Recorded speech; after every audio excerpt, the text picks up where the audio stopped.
प्रभु यीशु के मधुर नाम में आप सभी को जय मसीह की। मैं फिर एक बार आपके सामने एक वीडियो को लेकर आया हूं। जो मुझे पहली बार देख रहे हैं, सुन रहे हैं और जिन्होंने अभी तक चैनल को सब्सक्राइब नहीं किया है, वो सब्सक्राइब करें और शेयर भी करें, लाइक भी करें।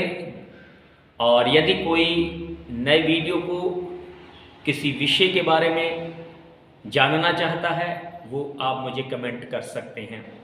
प्रभु ने जो मुझे तोड़े दिए हैं, उन तोड़ों को मैं बढ़ा रहा हूं और जो कुछ प्रभु ने मुझे सिखाया है और मैं सीख रहा हूं, वो मैं चाहता हूं कि आप लोग भी सीखें। तो आज का विषय है, हमें प्रार्थना कब करनी चाहिए। हम बाइबल से सीखेंगे, क्योंकि बाइबल हमारा परमेश्वर, पवित्र आत्मा, प्रभु यीशु मसीह हमसे बाइबल के माध्यम से बातें करता और हमें सिखाता है। आज के समय में परमेश्वर स्वयं नीचे नहीं आ रहा है, लेकिन हमें सिखा रहा है। पवित्र आत्मा का मस्सा बाइबल के ही वचन के द्वारा सिखाता है। बहुत सारे लोग कहते हैं कि आत्मा मुझे सिखाता है, लेकिन हो सकता वो बाइबल को ना पढ़ते हो, ये झूठ बोलते हैं, क्योंकि वो बाइबल से ही सिखाएगा, क्योंकि बाइबल ही परमेश्वर है। और आत्मा भी पिता की बातें बताएगा और पिता की बातें बाइबल के अंदर से ही बताएगा। आइए आज हम बात करेंगे, हमें प्रार्थना कब करनी चाहिए। तो मेरे साथ आप निकालिए अय्यूब की पुस्तक अध्याय 1 और पद संख्या 5 को पढ़ेंगे। यहां पर मैं आपके लिए वचन पढ़ूंगा और आप ध्यान से इस वचन को सुनिए।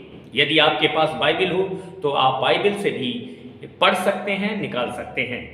जब जब भोज के दिन पूरे हो जाते, तब तब अय्यूब उन्हें बुलाकर पवित्र करता और बड़े भोर को उठकर उनकी गिनती के अनुसार होम बलि चढ़ाता था, क्योंकि अय्यूब सोचता था, कदाचि मेरे लड़कों ने पाप करके परमेश्वर को छोड़ दिया हो।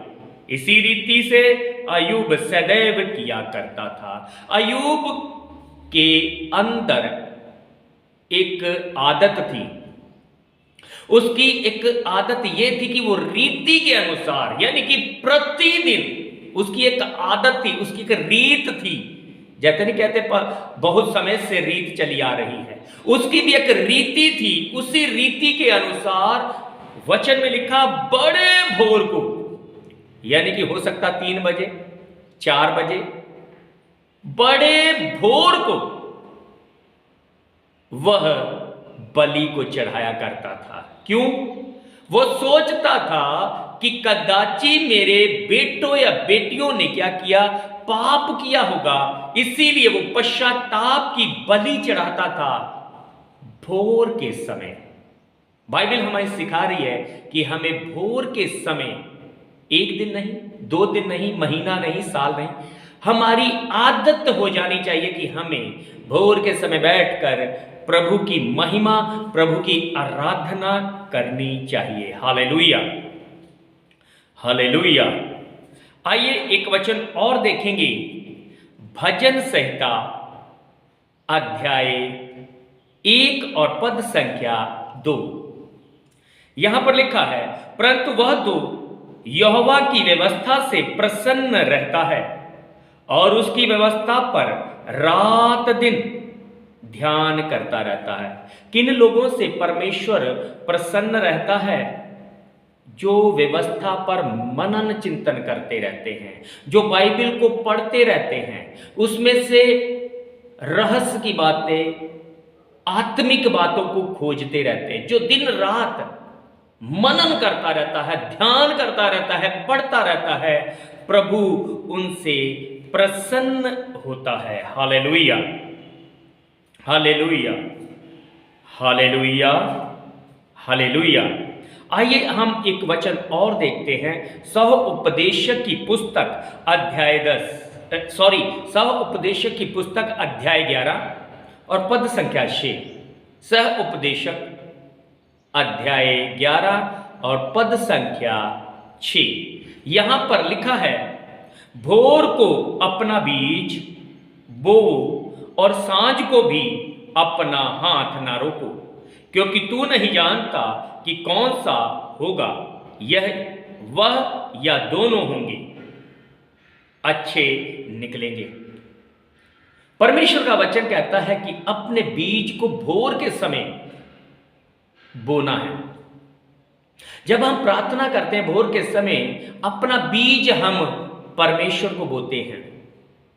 भोर के समय तो कोई खेत में जाएगा नहीं बीज बोने, लेकिन बीज है परमेश्वर का वचन।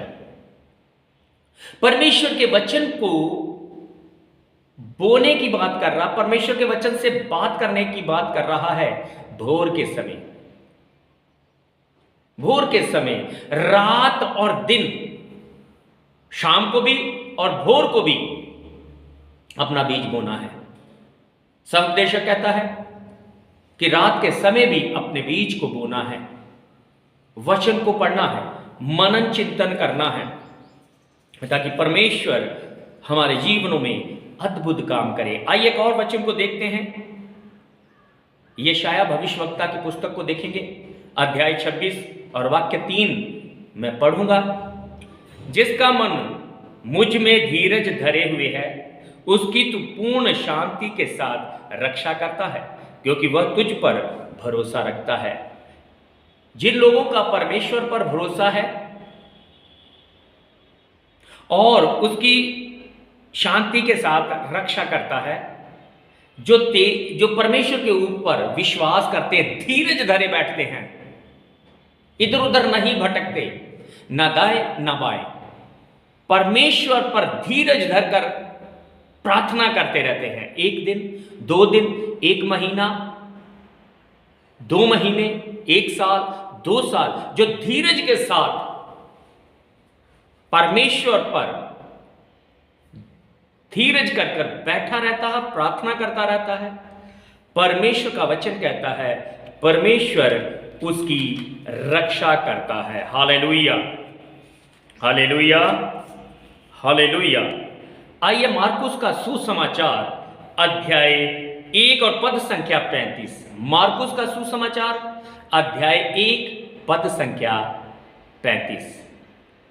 भोर को दिन निकलने से बहुत पहले वह उठकर निकला और एक जंगली स्थान में गया और वहां प्रार्थना करने लगा। प्रभु यीशु मसीह भोर को बहुत पहले, यानी कि भोर से भी पहले उठा, यानी कि रात को वो सो रहा था, क्योंकि प्रभु यीशु को भी थकावट होती थी, प्रभु यीशु को भी नींद आती थी।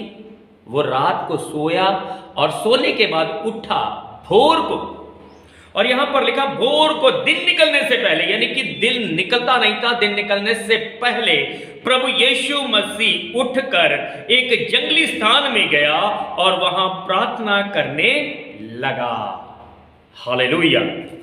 प्रभु यीशु मसीह भी अपनी आदत के अनुसार प्रतिदिन भोर के समय उठकर प्रार्थना करता था। आज ही प्रभु का वचन हमें सिखाता है कि हमें भी, जिन्होंने आशीषों को पाना है, जिन्होंने चंगाइयों को पाना है, जिन्होंने बीमारी से छुटकारा पाना है, जिन्होंने श्राप से छुटकारा पाना है, जिन्होंने अपनी समस्याओं से छुटकारा पाना है, वे भोर को उठें।